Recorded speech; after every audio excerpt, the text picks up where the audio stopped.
Assalamualaikum warahmatullahi wabarakatuh. Bismillahirrahmanirrahim. Alhamdulillahi rabbil alamin wa afdhalus salati wa atammu taslim ala habibina al-mustafa Muhammadin rasulillahi sallallahu alaihi wasallam. Allahumma akhrijna min dhulumatil wahmi وأكرمنا بنور الفهم وافتح علينا بمعرفة العلم وسهل أخلاقنا بالحلم واجعلنا ممن يستمعون القول فيتبعون أحسنه. اللهم لا علم لنا إلا ما علمتنا إنك أنت العليم الحكيم. رب اشرح لي صدري ويسر لي أمري واحلل عقدة من لساني يفقه قولي. أما بعد. Hadirin hadirat yang dirahmati Allah, semoga amal ibadah kita diterima oleh Allah Subhanahu wa taala. Amin ya rabbal alamin. Pagi hari ini kita akan lanjutkan pengajian kitab hadis Arba'in Nawawi. Kita sampai pada hadis yang ke-27 dari belakang, dari hadis 42. Hadis 27 ini menerangkan tentang al-birru wal ismu, kebaikan dan keburukan. Bunyi hadisnya, Anin Nawas bin Sam'an radhiyallahu anhu anin Nabi sallallahu alaihi wasallam, al-birru husnul khuluqi wal ismu ma haka fi nafsika wa karihta ayyat Qali'a alaihi an-nasu. Rawahu Muslim. Wa an Wabisa bin Ma'bad radhiyallahu anhu qala ataitu Rasulullah sallallahu alaihi wasallam faqala ji'ta tas'alu 'anil birri qultu na'am. Qala istafti qalbak. Al-birru ma itma'annat ilaihi nafsu wa itma'anna ilaihi al-qalbu wal ismu ma haka fi nafsi fa in aftaka an-nasu wa aftauka wa taraddada fi sadri fa in aftaka an-nasu walau aftauka. Di dalam hadis ke-27 ini ada dua hadis yang maknanya mirip sekali bahkan sama.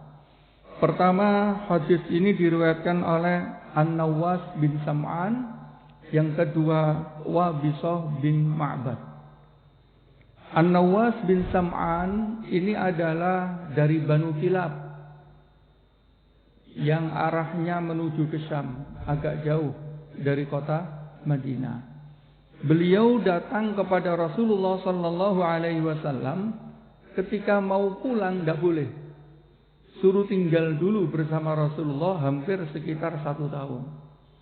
Ternyata diriwayatkan di sini dijelaskan banyak para sahabat yang datang dari beberapa daerah bukan dari kota Madinah itu kemudian tinggal beberapa saat.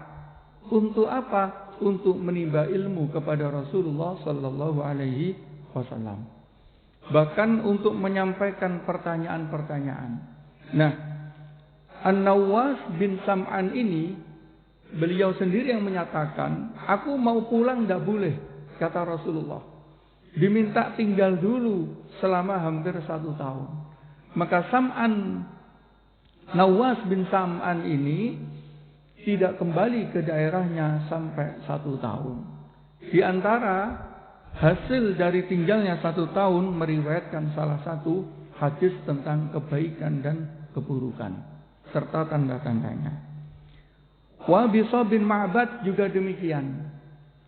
Datang kepada Rasulullah sallallahu alaihi wasallam diperintah udnuli, datanglah mendekat, sampai diriwayatkan kedua lututnya ini bertemu dengan lutut Rasulullah sallallahu alaihi wasallam.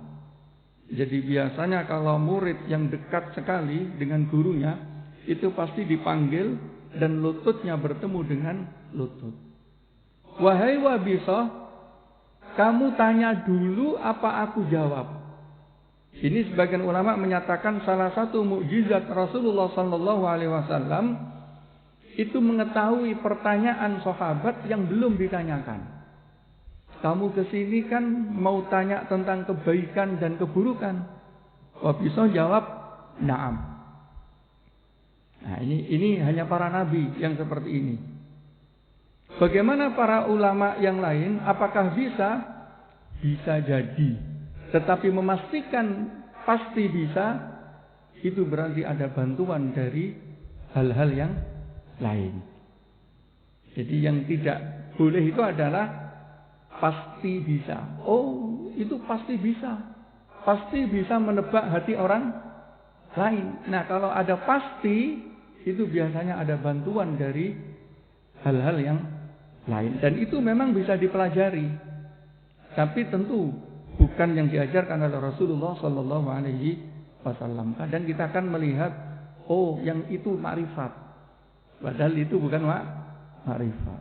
Nah, ini terjadi pada Rasulullah sallallahu alaihi wasallam dan ini termasuk salah satu mukjizat Rasulullah, bisa menjawab pertanyaan yang belum ditanyakan. Kamu bertanya tentang kebaikan kan? Iya ya Rasulullah. Kebaikan adalah, jawabannya mirip sekali, yang kepada Nawas bin Ma'bad, al-birru husnul khuluq. Kebaikan itu adalah akhlak yang mulia. Kepada Wabisa dijawab, al-birru ma'annat ilaihin nafsu wa ma'anna ilaihil qalbu. Kebaikan adalah yang jiwamu merasa tenang dan hatimu merasa tentram. Kepada Nawas bin Ma'bad, kebaikan adalah akhlak yang mulia. Imam Ibnu Hajar menyampaikan akhlak mulia ini apa? Di antaranya imatatul adza, meminggirkan duri yang ada di tengah jalan, itu juga termasuk kebaikan. Al-ibtisamu lil akharin, senyum kepada yang lain, itu juga termasuk kebaikan. Maka kebaikan adalah husnul khuluq, akhlak yang mulia. Di dalam redaksi ke Wabisa bin Ma'bad, al-birru pokoknya yang menenteramkan hatimu dan menenangkan jiwamu. Kemudian ditambah istafti qalbak, tanyalah kepada hatimu. Istafti qalbak, tanyalah kepada hatimu. Itu. Padahal di zaman itu sama mungkin seperti budaya kita. Walaisal birru bi an ta'tul buyuta min zuhuriha walakinnal birra manittaqa. Kebiasaan bangsa Arab pada saat itu, kalau pulang haji atau pulang dari perjalanan jauh, itu tidak boleh masuk rumah dari depan pintu. Tidak boleh masuk rumah dari pintu depan. Harus masuk rumah dari pintu belakang. Bagaimana kalau rumahnya tidak ada pintu belakang? Didedel. Dijebol karena dia pulang dari perjalanan jauh, diantaranya pulang dari haji, maka kemudian dia masuk pintu dari pintu belakang. Ini kebiasaan orang Arab. Lalu kemudian Rasulullah sallallahu alaihi wasallam mendapatkan wahyu Al-Qur'an, kebaikan bukan seperti itu. Kebaikan adalah manittaqa, yaitu orang yang bertakwa kepada Allah.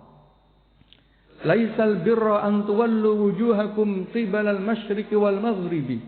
Bukanlah kebaikan hanya mengarahkan ke barat dan ke timur. Akan tetapi kebaikan adalah man amana billahi wal yaumil akhir. Kebaikan adalah beriman kepada Allah dan hari akhirat. Dari zaman dulu, mengarahkan rumah ini ke rumah ini, ngadep kanan, ngadep timur, apa barat ya, apa selatan, apa utara, itu sudah ada sejak zaman dulu. Tapi kebaikan adalah beriman kepada Allah dan hari akhirat.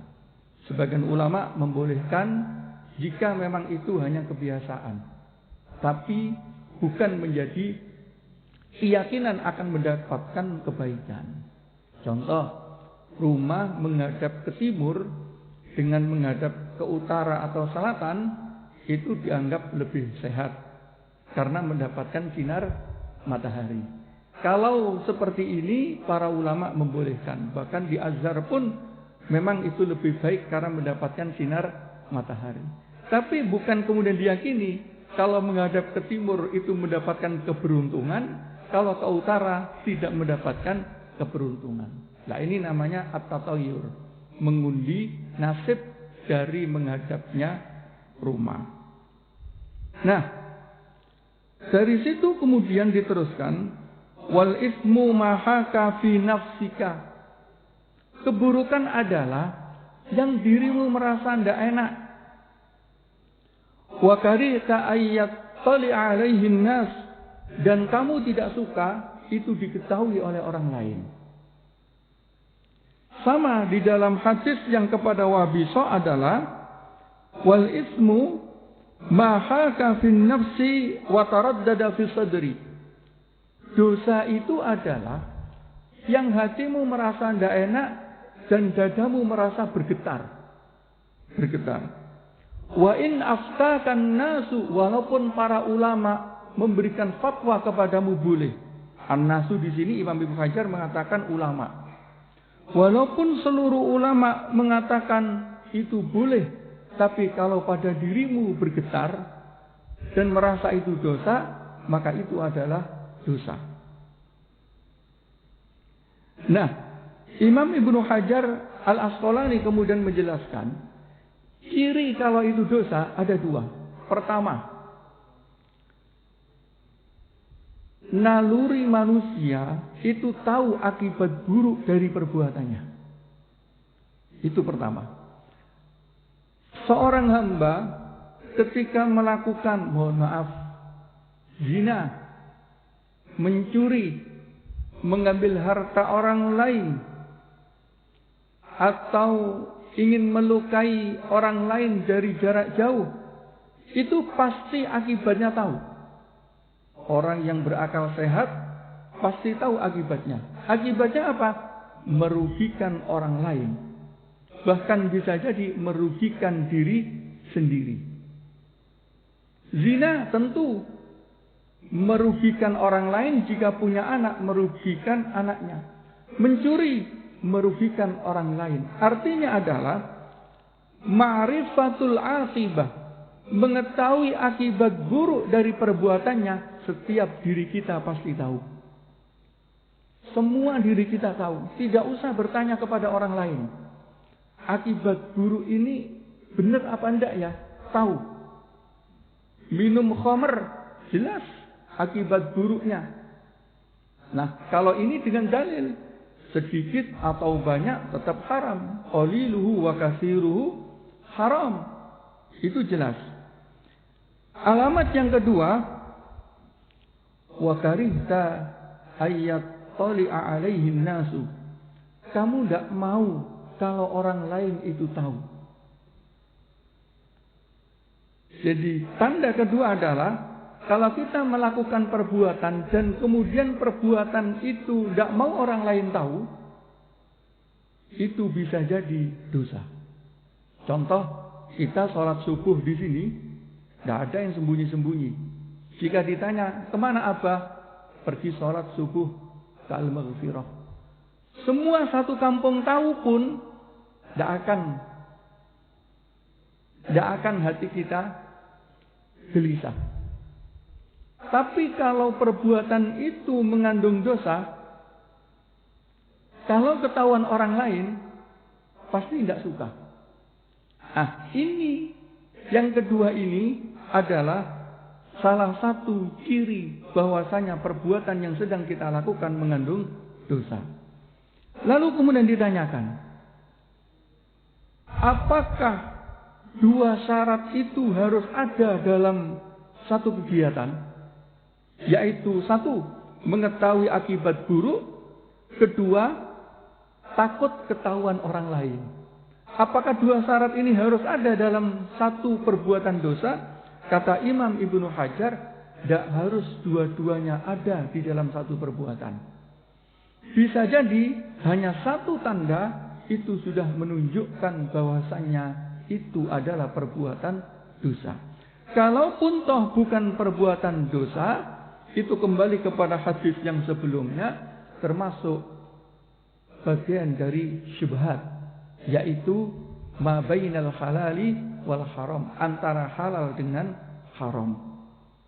Maka tanda bahwasannya itu adalah dosa, akibat buruknya tahu tetapi masih dilakukan.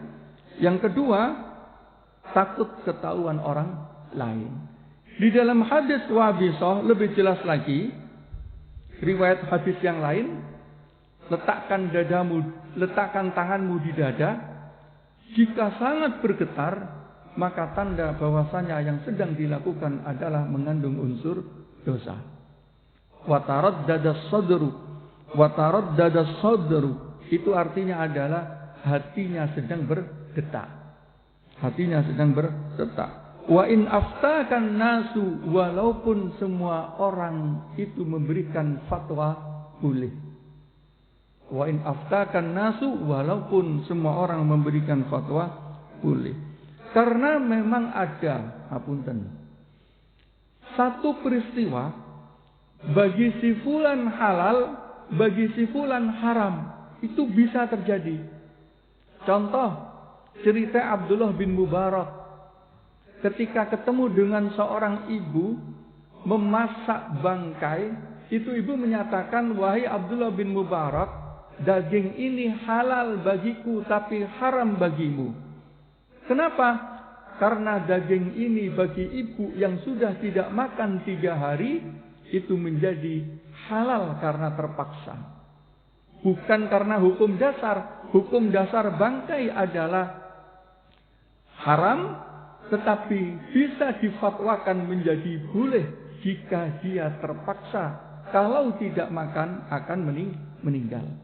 Tapi bagi Abdullah bin Mubarak, bangkai ini tetap memiliki hukum dasar, yaitu haram.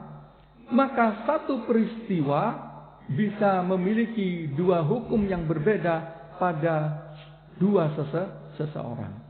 Sama dengan perintah. Satu perintah itu bisa jumlahnya berbeda. Contoh, sama-sama sholat zuhur. Satu sholat zuhur dengan sempurna 4 rakaat. Yang satu musafir, sholat zuhur dengan 2 rakaat. Artinya perintahnya sama-sama sholat zuhur, tetapi satu mengerjakan 4, satu mengerjakan 2. Apakah beda?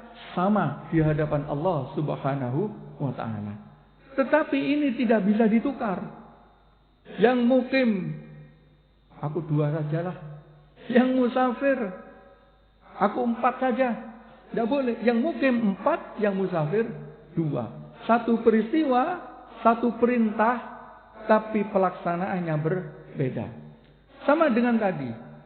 Satu larangan, tapi larangan itu kemudian bagi seseorang boleh, bagi orang lain tidak boleh. Contoh yang lain yang beredar di kita. Jika ada harta haram berseliweran di antara kita, maka hukum dasar harta haram adalah haram mengambilnya. Kemudian ada berfatwa, Ustaz, apa tidak boleh itu diambil? Nah, itu haram. Kalau haram tetap haram.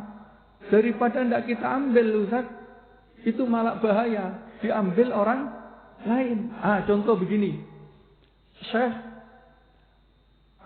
Muhammad Said Tantawi, Syekhul Azhar, tahun 90-an akhir, itu menfatwakan boleh mengambil kelebihan uang, kalau bahasa kita riba, di bank-bank yang diletakkan di Swiss atau di negara-negara Eropa. Boleh mengambil kelebihan uang yang sudah dia simpan selama beberapa tahun. Dalilnya apa? Alasannya apa? Alasannya adalah kalau uang itu masih di tangan orang muslim, insya Allah masih membawa kemaslahatan. Kalau uang itu di tangan muslim akan membawa kemaslahatan. Tapi kalau uang itu tidak dibawa orang muslim, maka takutnya membawa kemaslahatan.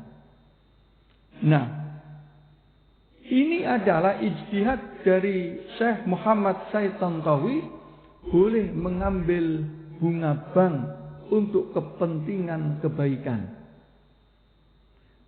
Tapi para ulama memberikan komentar, dan kemudian ini ketika disampaikan Syekh Muhammad Said Tantawi, ini juga para ulama gempar, di media-media gempar. Saya mengikuti di beritanya itu. Nah, semua kembali kepada diri kita masing-masing. Kalau kemudian kita merasa ragu, merasa tidak yakin bahwasanya itu boleh, maka pada saat itu perbuatan ini dianggap sebagai al-ismu, yaitu keburukan. Karena hukum mengambilnya tidak ada dalil. Yang jelas hukum dasarnya tidak boleh. Tetapi karena dasar kemaslahatan boleh diambil. Tapi kalau diri kita, seumpama kita yang punya harta, saya kok gak enak ambil itu ya. Saya kok merasa takut sekali. Akibatnya akan buruk. Kalau ketahuan orang, oh iya mau ngambil uang riba, merasa takut, merasa tidak enak, maka tidak perlu diambil. Tidak perlu diambil. Nah, jadi fatwa yang diberikan kepada seseorang belum tentu kita sesuai dengan fatwa tersebut. Jadi perbedaannya hukum dasar dengan fatwa adalah, hukum dasar adalah hukum yang sudah ada hadisnya, sudah ada dalilnya, Quran ataupun hadis, atau ijma ulama atau qiyas. Tetapi fatwa adalah hukum yang diberikan para ulama dalam rangka kemaslahatan seorang hamba. Maka bisa jadi bagi hamba itu boleh, tetapi bagi hamba yang lain tidak boleh. Nah, inilah kebaikan dan keburukan yang diterangkan oleh para ulama di dalam hadis Nawas bin Sam'an dengan Wabisah bin Ma'bad. Saya teringat juga seperti ini ketika membaca Nawas bin Sam'an. Kalau orang datang haji, itu kan rata-rata diminta jadi imam, atau diminta dianggap sudah alim lah. Ternyata kalau kita lihat dulu, para ulama, orang haji itu minimal 6 bulan itu ngaji di Mekah atau di Madinah. Kalau sekarang ini kan hanya 40 hari. Itu pun kalau jangkep. Kalau enggak, 40 hari itu ngaji terus. Nah, kalau enggak, maka dia tidak mendapatkan apa-apa. Maka ternyata ulama yang enggak ulama dulu ketika berangkat haji, ketika datang ke Madinah, itu selalu ngaji. Nah, ngajinya paling tidak 6 bulan. Maka ketika pulang, akhirnya minimal sudah pernah ngaji fikih atau ngaji kitab-kitab yang lainnya. Nah, sekarang kalau kita lihat orang haji, saya kira tidak semuanya ngaji, karena ngajinya sudah tidak populer. Yang diutamakan ibadah. Mumpung di Mekah, mumpung di Madinah, akhirnya ibadah berkali-kali. Karena memang pahalanya tinggi. Tapi ternyata para ulama dulu, ibadah juga ditekankan, mencari ilmu juga ditekankan. Sehingga seorang yang pulang haji, itu selalu mendapatkan label haji dan alim dalam satu waktu. Tapi sekarang hanya labelnya haji, belum tentu alim. Saya kira itu barangkali ada yang ditanyakan, monggo.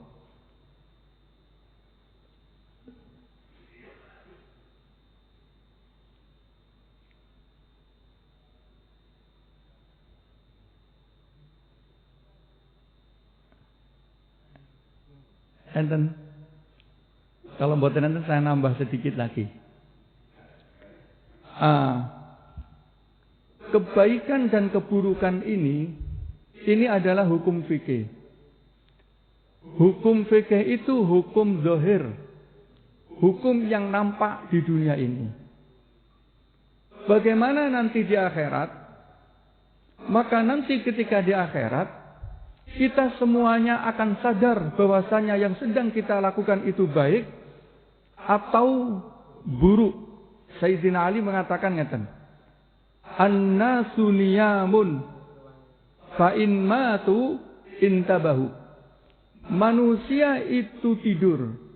Ketika mereka meninggal, intabahu, mereka menjadi sadar. Sadar bagaimana? Sadar kalau sujud itu penting. Sadar kalau perbuatan baik itu bermanfaat. Sadar kalau akhlak yang mulia itu di akhirat sangat penting sekali. Bahkan berapa banyak diriwayatkan orang-orang yang tidak beriman kemudian ingin dikembalikan ke dunia ini. Hanya untuk apa? Untuk melakukan kebaikan-kebaikan. Maka taunya nanti ketika di akhirat. Kalau ini adalah hukum secara zahir saja. Oh, tanda buruk itu adalah kalau akibatnya buruk, kalau dadanya bergetar. Bagaimana kalau tidak tahu akibatnya kemudian tidak bergetar? Nanti hisab bersama Allah Subhanahu wa ta'ala.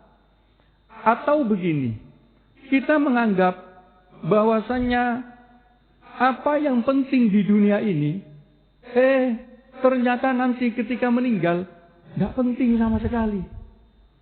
Atau kita menganggap di dunia ini tidak penting, ketika di akhirat, ya Allah, penting sekali itu. Kenapa enggak memperbanyak ya? Kenapa enggak berakhlak mulia ya? Kenapa enggak subhanallah? Diriwayatkan ucapan subhanallah, walhamdulillah, itu tamlaul mizan. Itu timbangannya apa? Menguasai langit dan bumi. Artinya timbangan subhanallah walhamdulillah itu apa? Antara langit dan bumi. Semua timbangan bisa penuh dengan ini. Maka ketika meninggal akan sadar, ya Allah, ternyata ucapan subhanallah walhamdulillah itu hebatnya seperti ini. Kenapa dulu enggak memperbanyak? Kenapa dulu enggak memperbanyak? Ternyata kemudian memperbanyak harta dengan niat yang tidak lurus, atau memperbanyak apapun di dunia ini dengan niat tidak lurus, sadarnya nanti di akhirat, ya Allah, upgrade mobil itu kalau pas gak lurus, ternyata gak ada apa-apanya di akhirat. Upgrade rumah, kalau niatnya pas gak benar, ternyata gak ada apa-apanya di akhirat. Ternyata yang ku sujudkan kepalaku di masjid setiap subuh, setiap 5 waktu, itu subhanallah betapa hebatnya. Bacaan Quran betapa hebatnya. Itu kapan tahu? Nanti ketika sudah di akhirat. Mulai tahunya adalah ketika masuk alam barzakh. Mulai tahu bahwasanya betapa beratnya, betapa berharganya amal-amal yang sedang kita lakukan. Maka barometer yang disampaikan di dalam hadis ini adalah barometer zahir. Barometer hakikinya adalah nanti ketika di akhirat. Bahwasanya semua orang akan menyadari betapa indahnya pernah sujud di hadapan Allah. Betapa indahnya pernah mengucapkan salawat kepada Rasulullah sallallahu alaihi wasallam. Betapa indahnya pernah salat jamaah. Betapa indahnya pernah berinfak di jalan Allah dengan niat yang lurus. Dan diriwayatkan kebanyakan orang ketika di akhirat itu nanti semuanya kecewa. Kecewanya apa? Yang dianggap baik di dunia ternyata di akhirat tidak memiliki harga sama sekali. Yang di dunia dianggap sedikit, dianggap tidak memiliki pengaruh, ternyata di akhirat begitu besar sekali pahalanya, begitu besar sekali pengaruhnya. Contoh membaca Al-Quran. Baca Al-Quran itu kadang berat. Satu halaman saja kadang butuh tenaga yang begitu berat. Tetapi ingat, satu huruf 10 pahala. Maka dalam satu lembar itu bisa jadi 1000 huruf. Wong satu baris itu saja kadang 100 huruf lebih. Kalau dikalikan 10, sudah 10.000. Ini kita tidak tahu harganya di dunia. Tetapi nanti ketika di akhirat, kita tahu betapa berharganya pahala membaca Al-Quran. Maka kebaikan dan keburukan itu hakikatnya memang nanti kita akan tahu. Tetapi tanda-tandanya Rasulullah Shallallahu Alaihi Wasallam sudah memberikan pengetahuan, yaitu 1, jika hatimu tenang, maka itu bisa jadi kebaikan. Jika hatimu tidak tenang, maka itu bukan kebaikan. Imam Ibnu Hajar memberikan alasan, tandanya adalah akibatnya buruk, maka itu bukan kebaikan.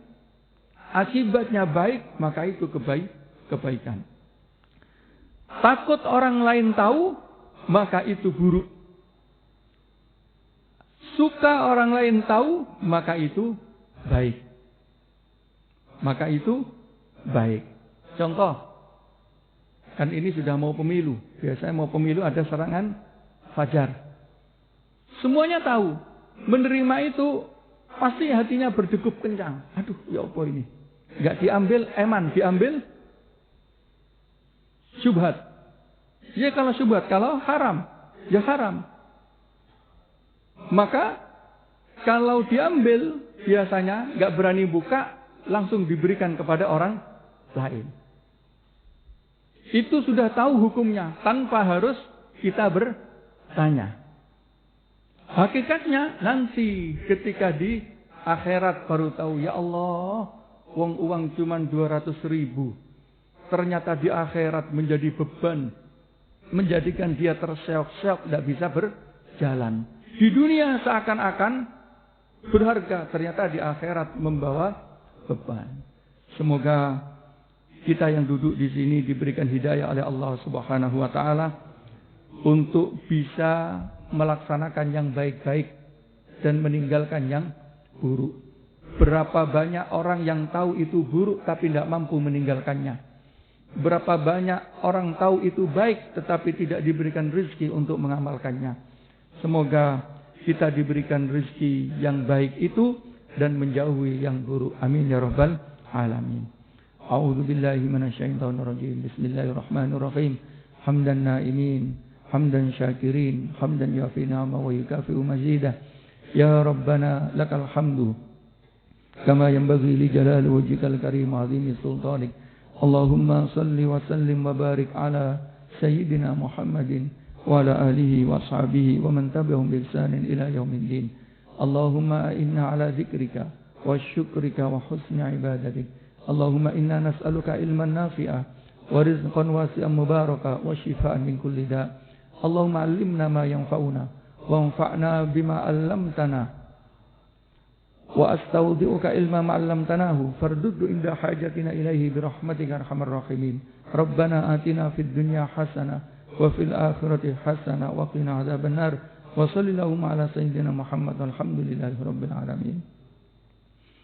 Mohon maaf atas segala kekurangan. Wallahul muwaffiq ila aqwamit thoriq. Wassalamualaikum warahmatullahi wabarakatuh.